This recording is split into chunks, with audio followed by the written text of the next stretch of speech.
Hello दोस्तों, welcome back to our YouTube channel Ranjeet के गुरुजी। दोस्तों, आज अपने टेलीग्राम चैनल पर एक पोल करवाया था जिसमें मैंने पूछा था कि आपको सबसे कठिन सब्जेक्ट इस बोर्ड परीक्षा में कौन से लग रहे हैं। तो दोस्तों, उसमें से ज़्यादा पोल आए हैं इंग्लिश के ऊपर। तो दोस्तों, मैं आज से इंग्लिश सब्जेक्ट का क्वेश्चन आंसर भी साथ में आपको बताता चलूँगा। तो दोस्तों, मैंने पहला चैप्टर से ही शुरू कर दिया है।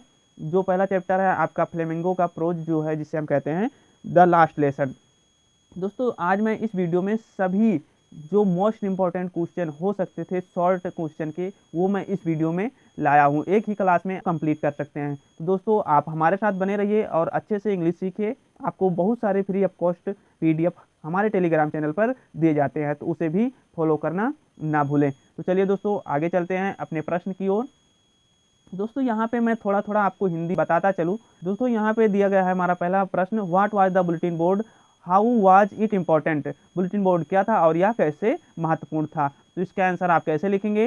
The bulletin board was the centre of information near the town hall, all the news had come from the bulletin board.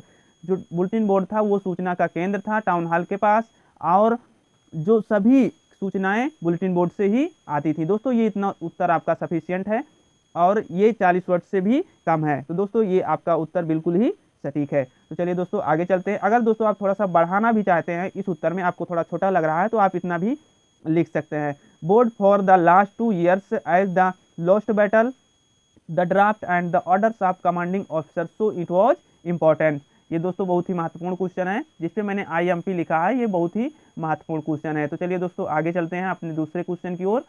दोस्तों, यहाँ पे हमारा दूसरा क्वेश्चन क्या कह रहा है, व्हाट डिड एम हेमल से when French reached to the school. जब फ्रेंच स्कूल पहुंचा तो उसके टीचर ने, एम हेमल ने उसे क्या कहा। तो यहाँ पे दिया गया है, when French reached to the school M Hamel saw him and said very kindly to go to his place quickly and also said they had beginning without him। जब फ्रेंच स्कूल पहुंचा तो एम हेमल ने उसे देखा और बहुत ही दयालुता पूर्वक कहा, अपने जगह पे जल्दी से जाओ। और उन्होंने यह भी कहा कि वो उनके बिना ही शुरू करने वाले थे। दोस्तों, ये 2022 में आया हुआ क्वेश्चन है। तो चलिए दोस्तों, आगे चलते हैं। दोस्तों, आप हमारे टेलीग्राम चैनल को जरूर फॉलो कीजिएगा, उस पर ही इसके नोट्स अपलोड हो जाएंगे, आपको फ्री ऑफ कॉस्ट मिल जाएंगे। दोस्तों, तीसरा नंबर क्वेश्चन है हमारा, what did M Hamel speak first in the class that day about the last lesson. Last lesson के बारे में उन्होंने पहले ही क्लास में क्या बोला। दोस्तों, ये इस प्रश्न का उत्तर यहाँ पे दिया गया है।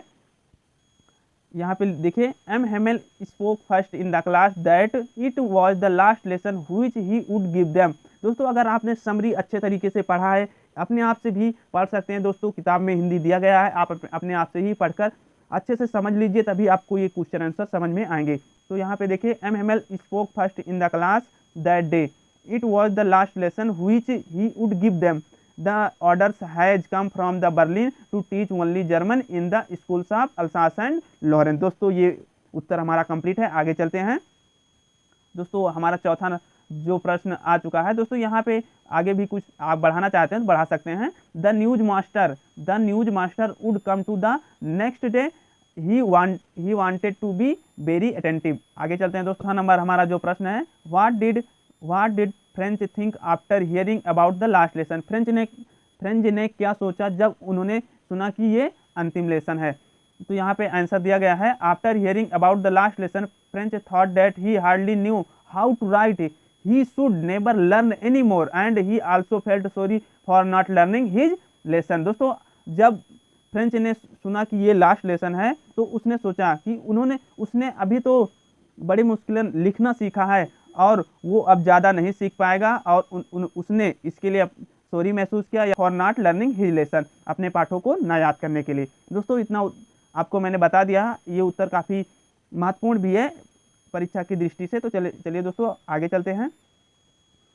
यहाँ पे देखिए दोस्तों, 5वां नंबर जो हमारा प्रश्न है, did French reside the participle how. क्या फ्रेंच ने पार्टिसिपल याद किया, कैसे। French did not reside the participle, he had not learnt the rules of participle, he wished to read without mistake but he got mixed up one first word।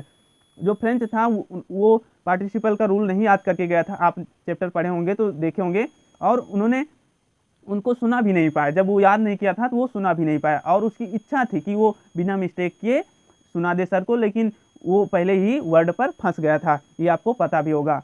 चलिए दोस्तों आगे चलते हैं।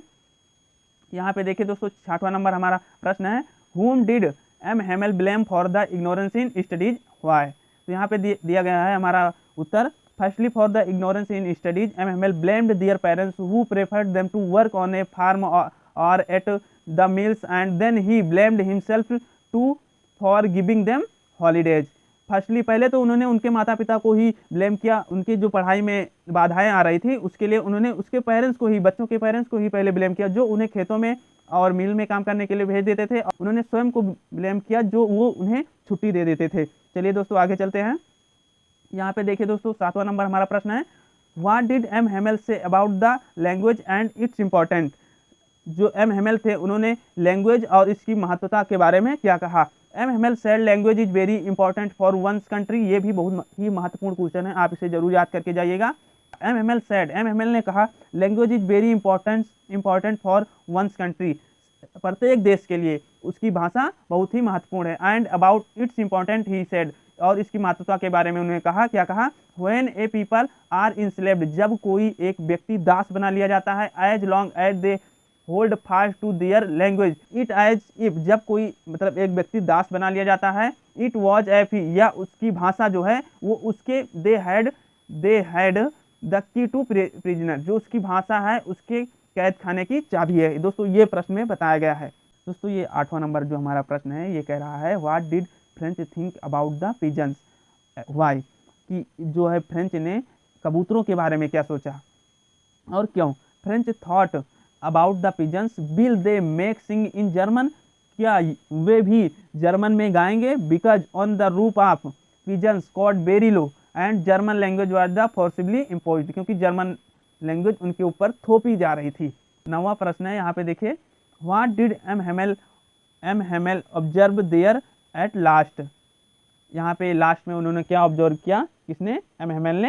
Eight the last M Hamel observe there first at one thing and then at the another, as if he wanted to fix in his mind just how everything looked in that little school room. Question हमारा complete हुआ। आगे चलते हैं दोस्तों, ये आज का हमारा लास्ट क्वेश्चन है, what happened when church clock struck 12, जब चर्च क्लॉक में 12 बजा तो क्या हुआ।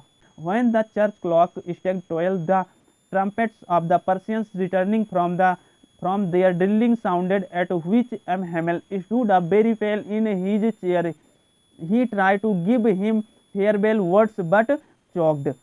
दोस्तों इस तरीके से आज का ये हमारा वीडियो कंप्लीट होता है। दोस्तों ये वीडियो आपको कैसा लगा और कमेंट सेक्शन में ज़रूर बताना। दोस्तों कल मैं इसके लॉन्ग टाइप क्वेश्चन को लेकर आऊँगा, आप कमेंट सेक्शन में ज़रूर बताएं कि आपको ये वीडियो कैसा लगा, और हो सके तो अपने 2 फ्रेंड्स में ही ये वीडियो ज़रूर शेयर करें। Thanks for watching guys.